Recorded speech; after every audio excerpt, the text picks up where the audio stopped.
What's up, guys? We are back.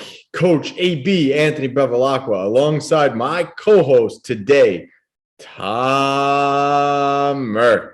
Everybody loves the intro, Tom Merck, but what's up, big guy? We got a really awesome episode today. We're actually going to be interviewing one of the most successful clients of AB Fitness.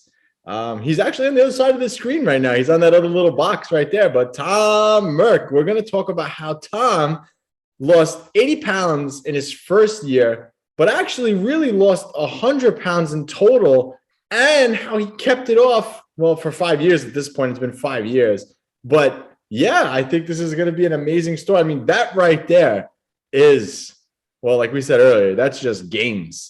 But that's like a really impressive results when you really think about it. 100 pounds to lose and maintain, because, and we'll talk about this, but this guy's never going back to that. Never, ever. No. We're going to talk about that. I don't want to spoil anything, but yeah, Tom. So welcome on again today as the guest. I'm a co-host and guest. Wow. I got a lot of caps on over here. Cool. Yeah, exactly, man. So yeah, 100 pounds, man. So people would hear that and be like, I don't know, but that sounds like impossible. But we did it. We did it, my friend. So let's rewind time. Let's fast forward, rewind 5 years ago. Little Tom Merck in the gym with Coach AB here, and yeah, let's hear it from you. All right. So yeah, if we rewind time back to when I was like probably about 16 or 17 years old, I remember getting my working papers and asking my cousin if I could work at the gym nearby. And you were I think the PT director at the gym at the time, which shows how long you've been doing this. So I got the job, obviously. Age me, Tom. I'm still 21. Yeah, AB is 21 here. So I got the job and I started to just do my own research. I've always been interested with like learning that stuff. So I tried looking online. I looked on bodybuilding.com forums, Testosterone Nation for everything, literally all that stuff. Multiple like online coaches or just people who would give advice through like Reddit feeds and stuff like that. And it was okay advice at the time. Nothing was like really extreme, but I never was able to like keep the weight off. So I would constantly go from, I think my heaviest was about 290-ish pounds, like around that number. So I was on the verge of like peaking at 300, but about 290. Explode. What's up? I thought you were gonna say explode. Well, that too. I was like a big blueberry ready to pop.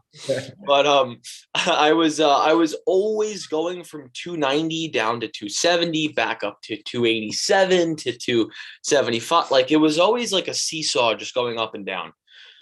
And I think it was because the advice I was getting was sound, as it was like, oh, eat less, eat less carbs, eat less fats, like move more. But it was always just like, hey, do that until you die. And I was like, okay, this is the way life is going to be. I can't eat Pop-Tarts. And it was too restrictive for me. And, like I'm growing up in a household where it's just food, and we're Italian and we love food and stuff. Right. So it was always like, let me try to, like fight this as much as I possibly can. And then when I give in, it was like pretty shitty because I would eat a ton of food. And then I would obviously get into the working out and what to do and what not to do and how to do it. And I basically did everything wrong. All of the exercises were very mediocre. I remember writing my training routine down on a piece of paper for you at the front desk of that gym. And I remember it very clearly. I was doing 26 sets of chest, every chest workout. And you looked at it and you were like, is this for the week? And I was like, that's today. And you were like, oh no, this is not good. And I was like, am I not supposed to work until like I'm like literally about to die? Am I supposed to work until my bones are like crying to me? So after that, we did the full intake form and everything, and I became a client of yours. And then it started. That's when it really started. I started to like see that dieting, or just losing fat was much more practical than a lot of the stuff you see online. Even back then, we're talking about 5 years ago or so. And I remember getting the plan. And as a coach, a lot of what I did in the beginning was based off of what I received from you as a coach. So I learned from your, process, and I crafted my own. But it was so easy. I was a 16, 17-year-old kid. I had absolutely zero interest in learning how to cook, learning how to meal prep. All I wanted to do was go to school and hang out with my friends. Not even go to school. I just wanted to hang out with my friends. I wanted to play video games, and I wanted to talk to girls and play sports. That was it. But, as I slowly got results, I was looking at, like, oh, maybe I should learn how to cook. And it was very intuitive on my part to just go and like Google something. It was very like autonomy based. Like I tried not to annoy you. I probably texted you 5 to 10 times a week. Hey, what seasonings? Hey, is this a good, that? I tried to like. I want to cut you off about that quick, because so many clients think it's annoying when you text your coach. It's like, but it's not annoying, because as a coach, it's almost like you want that. I want clients to like reach out to me, because that tells me like, hey, this person's actually paying attention. And it was like cute, little Tom Merck, hey, Anthony, should I use Mrs. Dash? The seasonings and everything, the butter spray and all that fun stuff. Yeah. Now as a coach, it's like, you look at like a text from a client and it's like, I'm so happy to see that. Like, I am so happy to see that they are in their process, consciously thinking about making decisions. And they stumbled across this thing and they're like, oh, I don't know, let me shoot Tom or Anthony a text. And we obviously, deliver the answer or find the answer for them. And it just continuously goes on. You get better and better and better. So yeah, picking up where I left off, the plan was like very easy. I got to eat like normal people foods. The hardest part was just learning how to cook, because I used to burn everything. I remember the first meal I finished. I think you usually did squats on like the earliest days of the week. So Monday or Tuesday, at least on my program. And I remember going home after like that training session. And I was like, holy shit, my legs. I'm like, I cut my workload down to a third of what I was doing, and it is just as effective. And then I had to go home and cook. And I called my dad. I was like, Dad, I need you to make sure I don't burn the chicken, because I have to go sit in the shower. I have to go sit in the shower and just like let the hot water run on my legs, or just get off my feet. And then it pretty much all stemmed from there. That was the very, very foundational point of where, results came from for me, at least. Yeah, and I think that one of the things that I can always tell when someone's going to be successful based on the questions that they ask and how seriously they apply the program that I give them, or we give them. That's how you could tell like the keys to success. And I always was like, Tom really wants it. He really, really wants to work. He's willing to learn. So this is somebody that I'd rather dive into and pay attention to than somebody who's just like, I paid this trainer, and they're barely following it. Like, Tom was asking questions. Yeah. Tom was like always like curious, like, why am I doing this there? Why should I do this? And I think that that's really the huge key to success there, is just like asking questions and not being afraid to step out kind of outside of that comfort zone. Like, I really learned the process. Like, listen, you don't have to go as crazy as Tom did and become a trainer, but you could always just ask enough questions so you know why. I think most people like don't do that. Yeah, I think well, a part of like the question thing is I enjoyed learning what worked. So if I got results, I wanted to know why I got results. And even to this day, like, that is literally who I am as a person. Like, if I do a movement in the gym, I want to know why and what it's doing, like down to the nittiest, grittiest details. I want to know what is going on in the body, because it's essentially helping me get results. But another thing too, I think people want to go and hire a coach and completely go on autopilot and shut the lights off. That is not how you're going to get results. You have to be mentally in your process, because there is no cruise control. There is no autopilot. You have to like consciously work your way through this thing. So between, texting you and asking you what seasonings worked, and texting you and asking you, hey, can I bring string beans to school? can I bring a Nature Valley bar? Because I had a lot of other resources as well. But obviously you go to your coach because that's the person you trust, and who is in your circle. You take their bias and make it your own almost. So like there was just a whole really big like learning process. That's probably what led me to be a coach today too, like just loving to learn about that stuff. And because anyone listening to this, a quick backdraft here. The reason I started like going to Anthony and like seeing him and like being a client and actually looking for results is because I'm not kidding you, from first grade to like the second year of high school, I was bullied quite aggressively. Like I wanted to actually speak about this on my social medias, but this is a great place to do it. I had a kid slap me in the face at lunch. I had a kid jump on my back and like, I don't know, like pretend I was a horse or something. I was heavy. So that stuff is extremely confidence crushing. You have no idea. Who's this kid? What's their names? Well, I actually got into a fight with both of them later on in my life. And yeah, I'm not going to say I won, but I was okay.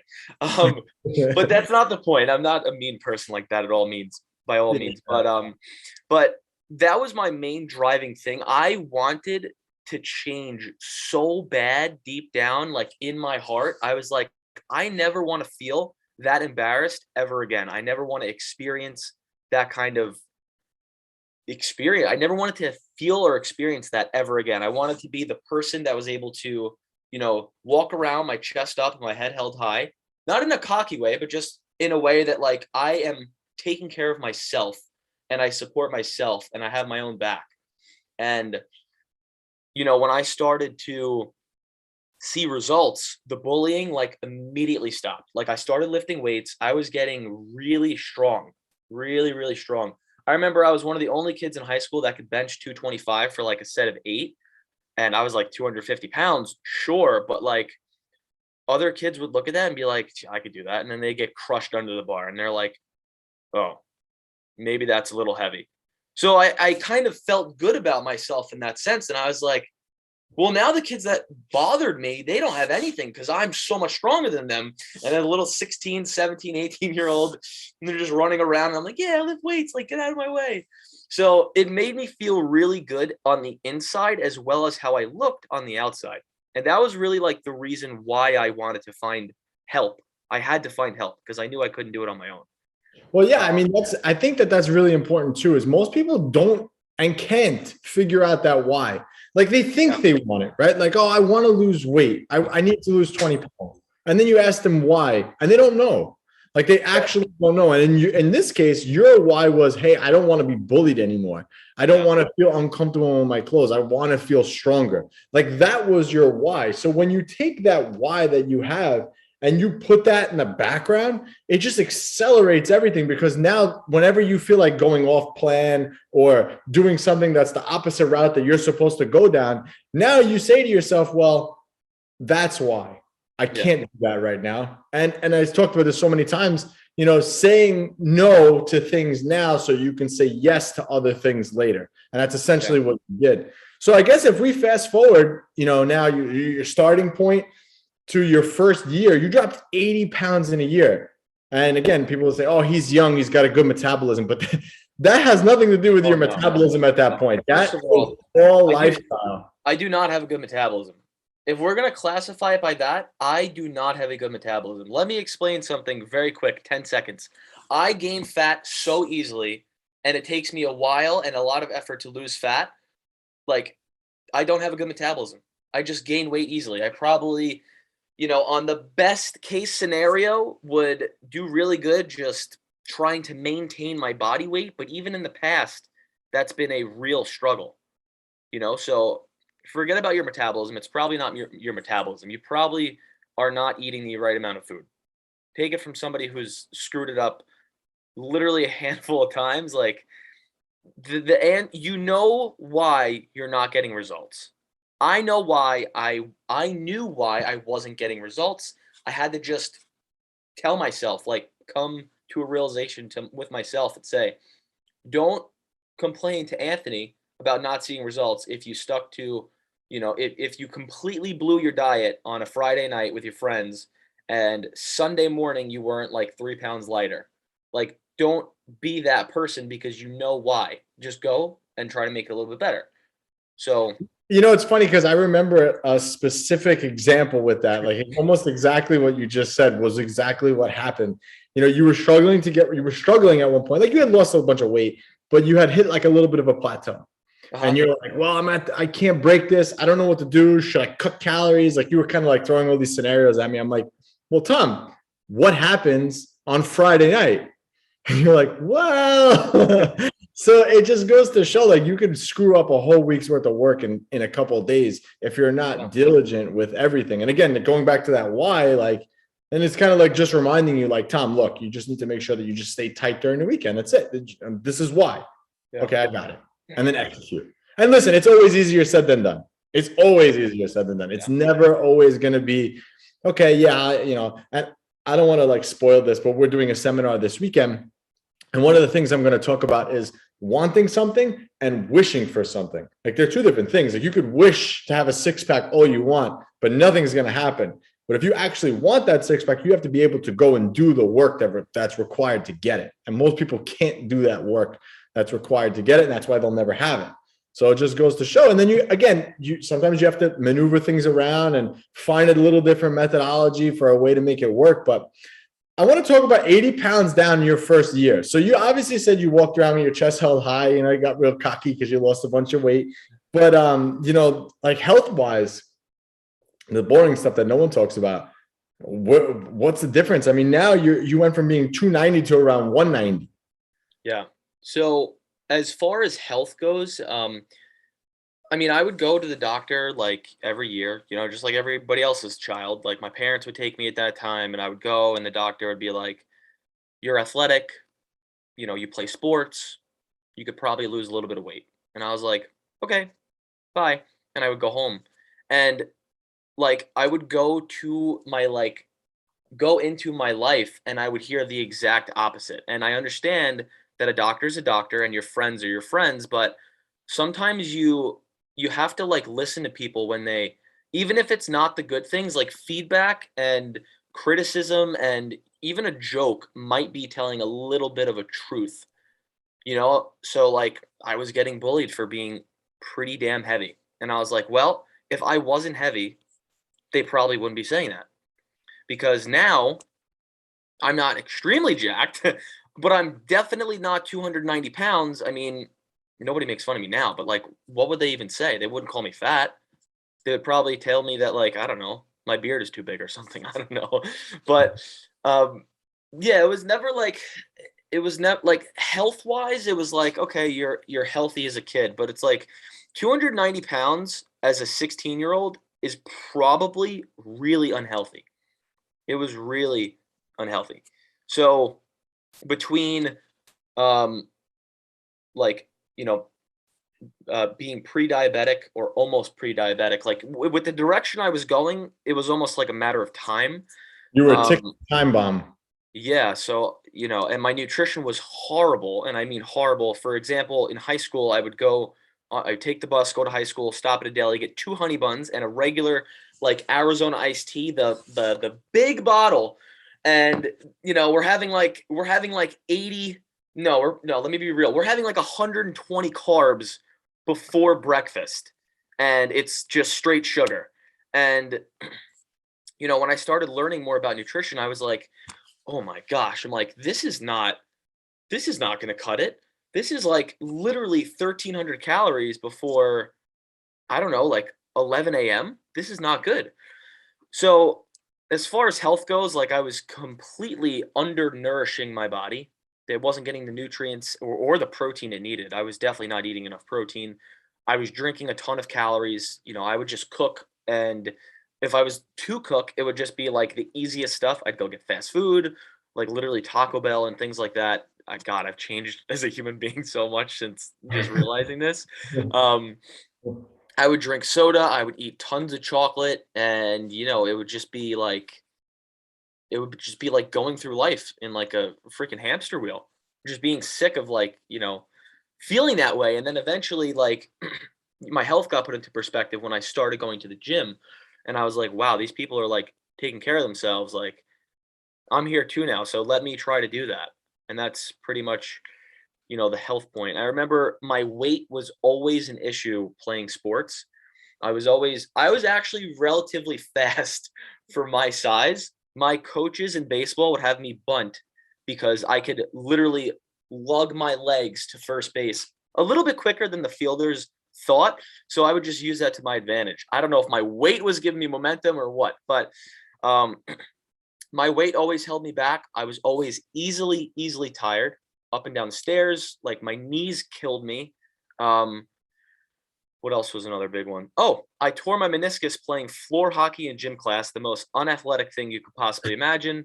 Because I was so heavy and I did not know how to move my body. I just kind of like wiggled and waddled around. I tore my my meniscus. And yeah, and then after that, what's up? That's the thing is that you were a kid. I know. You were a And kid when all this is happening. Like, imagine now, fast forward, if you didn't change anything, fast forward 10, 20 years, you'd be one of those guys that's like, oh, I'm old now. so I want to say this to everyone who's like looking at themselves and they're like, could I get results like that? You probably can't see it. You probably can't see that end result, but that's something you should work for, because now looking back at who I was, oh my God, I'm so grateful that I took the initiative to look into my own health. It doesn't mean having a six pack. It doesn't mean lifting 1,000 pounds. It means just doing something for your health and wellness, whether it be physical, mental, emotional, whatever it may be, or a combination. It means doing something to help those or just make yourself feel better for the better. Right. So I honestly do not know who I would have been outside of where I am now. I don't know. I'm very grateful and very thankful that I, took this journey. So Yeah, I mean, and I'm glad you took it too, man, because our paths might have never crossed the way yeah. they did. Then. But one of the things, if you guys were actually paying attention to what Tom said, and I don't know if not many people might have not picked up on it, so that's why I want to talk about it. I think one of his keys, I know one of the keys to his success, and he was talking about it when he was talking about like his old self versus now, has been habits. We talk about this all the time, but like your habits are you, and your habits kind of make where you're at. So, Tom, let's talk about the habits. Obviously, in order to lose 100 pounds and keep 100 pounds off for 5+ years at this point, the habits that require you to lose the weight are very different from the habits that are where you're at right now. So, obviously, like you mentioned, you're a whole different person now. Like you said, I changed as a human being.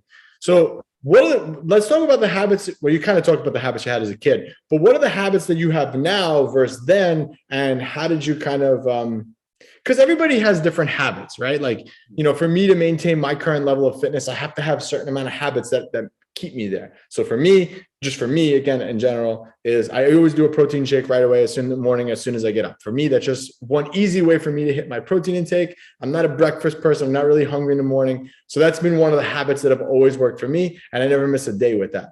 Same thing. My pre-workout meal is always the same. And again, it's just a habit for me at this point. Another habit is, the way I exercise and that. So what are those habits for you that have led you to successfully keep off 100+ pounds? This is a good question. So if you look at like a beginner, or if I look at myself back in the day, I would say that exercising was something that I curiously did or knew I had to do.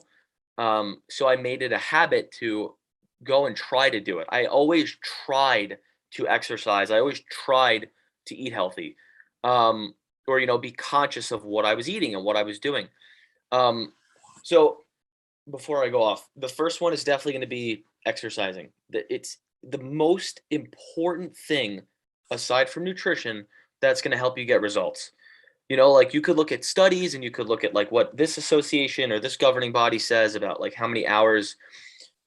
If you can't do anything, just start with walking and then go try to lift weights. Go try. Just try. And don't give up, because there was times when, I'm not kidding here, I was doing a bench press. I was doing an incline bench press, and I thought the weight was 165 and it was 195 pounds.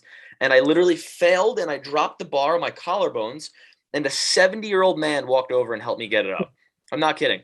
So as you can imagine, somebody who's trying to build their confidence, that is not going to help. That is a shotgun blast to your ego. And I didn't go home and cry about it. I said, damn, probably got to be a little bit more careful when I'm adding weights. So try and just keep doing. Like, you're going to fail. It's a part of the learning process. It's part of the learning curve, but it's going to make you better in the long run. So exercising and always constantly trying to get better. That's definitely the first thing. Nutrition, I would say, it depends if you're like following a meal plan or, like doing it intuitively. Well, what's your habits, Tom? Yeah. So my habits would be it's weird because now it's a priority. When habits stick, they become priorities. Like, training is now a priority for me. I make it a point 4 times a week for myself to go to the gym. Nothing else is going to be in that window of training. That's where I'm going to be. I'm not going to talk to people. I'm just going to go and work out. Right? I'm going to go train. Nutritionally speaking, I always love protein. So this is really hard for me to say. Like, I love steak. I love chicken. I mean, you name it. If it's protein, I will have probably more of it than you think humanly possible. But getting protein in is like super important, right? So that's easily a habit that I had to pick up on, because my meals as a kid were nothing but like Red Bull and like honey buns, which is not sustainable by all means. So, and I never drank coffee as a young kid. I would just like, it would just be like these dumb beverages and snacks, or like dinner with my family that would like give me most of my calories. And when I stopped just like seeing what's in front of me and eating it, I started to get better results. I started to say, what is in front of me? What is it providing me? How does it taste? How does it smell? So on and so forth. So protein is definitely one of them, a priority or a habit. Veggies are also a very big habit of mine. I happen to apparently be like some of the very the select few who enjoy eating vegetables. There's so many vegetables. Like, I like a lot of them. So I find different ways to make them. I find different combinations to make them. Like, do I want to do, like salmon and like spaghetti squash and whatever? Like, I find a way to make my meals enjoyable outside of the taste. So that's another habit. And then activity, that's another habit of mine, like just being active. Thankfully, I have a pretty active career. Like, I work here, so I'm getting in easily like 10 to 13,000 steps, probably 11 to 13,000 steps every day. But if I wasn't, and there was times when I was definitely not reaching that, I would have to go and be active. So as a kid, I was like, okay, I have to get in 8,000 steps per day. I'm getting in like 6. What can I do? I'll go play basketball with my friends, or I'll go outside and walk, or I'll go to the gym and go on the treadmill. Like, I found a way to incorporate more activity in my life.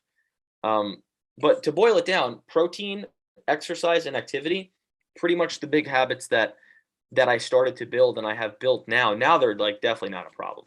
So yeah, and I think most people don't, and that takes time.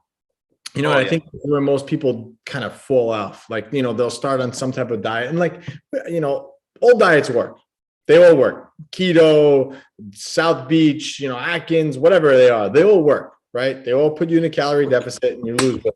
But the key is, how long can you sustain that? And that's what you have to look for. It's like, if you don't see yourself doing something, a year down the line, 2 years down the line, 5 years down the line, then it's probably not worth doing, right? So for me, I know I'll never be able to do keto, because I just know that I'll never be able to not have carbs. I just don't think that it's feasible ever, like, to ever say I'm just going to cut them out, for me, and everybody's a little bit different.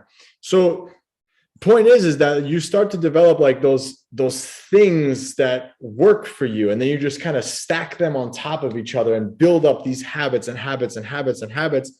And then you turn around and your whole lifestyle has changed. Like you mentioned, your breakfast before was 2 honey buns and a Red Bull. Like, that was breakfast. That was a habit that you built as a kid. Like you said, you take the bus to school, you get off the bus, you go to the same deli. The deli probably knew your name. Hey, Tom, there's your honey buns. So you'd go, you take your honey buns, and it's a habit. So now you have to break that habit and then build new ones. And like, what's your breakfast now? Just out of curiosity.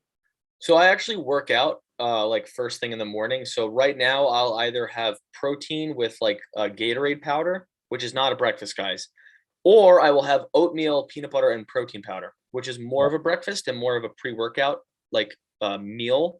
But at this point, it's not so much, what I'm eating. It's just the fact that I've built the habit to prep myself for what's going to happen next. Well, Which is exactly. Well, that brings me to my point is like, if I would have told you then when you were a kid, like, hey, little Tom, you need to stop eating the honey buns. Here's this oatmeal with peanut butter. You would have looked at me like I had four heads. yeah, I mean, actually, no, I'm lying. You probably would have done it because you're that type of a guy. But most people, when you try to introduce all these new habits, they're like, well, why? I can't do this. This is unrealistic for me. But your body, well, yeah, I guess it's your body. Well, you and your body evolve over time and you start to shift your thinking. And it takes a little time to kind of step into that flow of everything, so to say. So, for somebody listening to this who says, well, okay, well, how do I lose 100 pounds? Time is the answer to it all, because the goal is not to lose 100 pounds. The goal is to lose the 100 pounds and keep it off and be like Tom, where we can have a conversation 6 years, 5, 6 years later, talking about how does it feel that you've lost all that weight? And that's the key. And most people forget that. Yeah. It's definitely something that I'm proud to like look back on. It doesn't really feel like an achievement because it just feels like I did something in my life and here I am right now, but it definitely shaped me to be the person I am today. And I don't know what I would look like or what I would be doing if today I didn't have a staple in my day, which is training and taking care of nutrition and other things like that. Yeah. I mean, I agree wholeheartedly, man. I think that, and I'm very proud of you. And I've talked about this, I've made posts about you before in the past, but just like watching your evolution, from the little kid behind the juice bar, Yeah. like all the little mistakes, all the little texts that I got from you to now, Man. so much knowledge when it comes to training and nutrition, and I'm totally like proud of you and just happy for you that you've changed your course of your life, man. And I only want the best for you going forward. So this is going to be nice. But circling back now, what are the secrets to your success then, Tom? So now someone listening to this says, okay, Tom, you motivated me. I'm going to drop the honey buns for breakfast. What do I do? Where do I start? Aside from clicking the link in the description below to get started. But aside from that, what's the first thing that they do? What's your secrets? I don't know how many, but I'll start with you have to be willing. Like you really have to be willing to at least try and fail and try again. Because if you're not willing to like change or at least dip your toes in the change and kind of see what it's like, then you're not going to get results, right? Like, remember, you're probably going to a coach because something in your life is not going well and you want to change that. So the coach is there to help you like guide you in the right direction away from that pain that you're like suffering, so to speak, or the pain I was suffering, and to like a better direction, something that's more like, maybe liberating or whatever it may be for you. You have to be willing to try to like do what you're going to do, what you say you want to do. Right. And a good coach will make it pretty easy. They'll make it as easy as they possibly can for you. And then they'll make it more difficult the better you get. And then I think an important part about that too is the work you're doing right now is earned by you. So if it's easy work, you've earned easy work. But if it's getting more difficult and you look back and maybe, for example, you started just with your nutrition, you started to just focus on eating more protein. And that could look like just having a scoop of protein 2 times a day. That's pretty easy for a lot of people.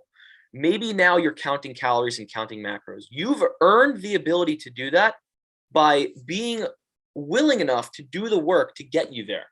That is a really important thing. You have to be willing to do the work and lose and try to win and, like fail and try again. Like you have to be willing. That's the first one. Second one, I don't know if I have any more after this, but these are like the really big ones. It doesn't have to be, hey, quality over quantity, man. Yeah. Yeah, these are the big ones then. So first one is you have to be willing. Second one is you have to be adaptable. So this was actually proven to me. I thought from my weight loss and my transformation, I was like, man, I can handle anything. You have an ice age, I got it. You have like, you know, a freaking whatever. I got it covered. I'll take care of myself. COVID happened and shit hit the fan. I was not prepared and not ready to adapt. I did not know how to adapt to that. And I lost some of my results. And listen, it's cool because you're basically just a little bit backwards, right? You're not like completely off the wagon. Shit happens. You'll get back. You just have to continue to do what you're going to do. So being adaptable is maybe this is the most important one, but you have to be able to change based on the things you can't control. So for example, if I was back in the day, if I was going to go to the gym after I got out of school, but the buses are no longer running, what am I going to do? I'm going to have to understand that I'm going to go straight from school to work without training. And then I'm going to have to work out after I get out of work or another day. You have to be able to think of that stuff on the fly. And no, I'm not saying it's life or death where somebody's like, are you going to train today? Yes or no? What time? And they're going to hold a gun to your head. It's not that serious. It's really just like, what's going on in my schedule? Is there anything that's going to trip me up? How can I prepare for it? You have to be like always planning ahead and always try to adapt to the things you can't control, because there are things you can't control. Going to weddings, going to funerals, going to parties, and, you know, like whatever it may be, pizza at work. And how are you going to adapt to that to the best of your ability? It doesn't mean be perfect. It just means work on understanding that situation, that environment, so that maybe the next time you have a little bit more control over it, you have a little bit more exposure to it, and you know how to handle it better. That is definitely something that I would say is like a really big principle, like understanding that you can't control everything and you have to just work on controlling what you can control and rolling with the punches. I agree with that. I'm going to add something to that too with the adaptability. You also have to shift your mindset, you know, and this can be applied to anything in your life. Like, so you mentioned, attitude is everything. So you mentioned COVID, right? You mentioned COVID, the vid, you know, I don't know if you're allowed to say that on, I don't know, whatever. I don't know if you're allowed to say those things anymore, but whatever. Anyway, neither here nor there. You know, you mentioned it, and you mentioned how, you know, you went the other way, you know, and that's happened to most people. The average weight gain during quarantine was like 29 to 40 pounds. Like that's what it was. But, you know, we have a philosophy at AB Fitness Center, and one of the core values that we kind of are driven on is the glass half full, right? So most people went the other way, but my mindset is, well, now I have more time. So I dedicated more time to my fitness, and I actually came out better on the other side. So it has to do also being adaptable. And I love that because I think that is 100% correct. But I also think having the right mindset to think like in that situation, like you said, we talked about this a while ago, but when you had a flat tire and you still made time to train, you know, so you have to be able to be adaptable to life's things, but you also have to be able to say, what can I do better now? Okay. So maybe you figured out like you had some work meeting came up or whatever with the kids, or you're not able to train today. Well, then you got to say, okay, no problem. This came up. How can I do this tomorrow? And then say, okay, well, in order for me to do it tomorrow, because I have a busy day, I have to wake up early and I have to go to the gym earlier to get it done. That's being adaptable in a positive way. And I think that you need to have that mindset around being able to shift your thinking to say like, okay, how am I going to do this no matter what? So I agree with that 100%. I love that adaptability. I think that that's a really, really good point that most people just need to sometimes hear. And, you know, most of the time we're not here to teach you things that you don't already know. We're here to remind you of the things that you need to be reminded of in order to be successful. And that's them. Yeah. I'll also say that like during COVID, I actually really did try my best to like manage all the things I could. And you have to be you could be proactive and adaptable at the same time. So during COVID, I thought I was a big, you know, like failure. I was like, damn, this is really difficult. I tried lowering my calories to eat less, and I tried to lower them pretty low within reason, to the point where I was like, this is becoming almost aggressive dieting. I'm not going to go any lower. I tried walking more. I tried asking the gym I worked at to borrow weights. I also tried to rent weights. I tried a lot of things. And if you look back at everything that you tried, if I look back now, I'm not going to be mad at myself for gaining weight or losing results because I did everything I could. I was willing to try and fail to learn that now, if God forbid there's another COVID or whatever it is, now I know that it's going to require more, and I already know what doesn't work or what didn't work well. So you learn from and this may just be me being obsessed with like learning and stuff, but you learn from your past experiences, and you can help make the next one a little bit better until you get to an experience down the line. You're like, nailed it, boom, nailed it. That's it. Awesome. Tom, I think we beat this one up pretty good, man. I think that we covered your journey. I think that it was like 100 pounds is no joke. Like that's a person. That's a person. That's a small human being that you lost. And not for nothing, but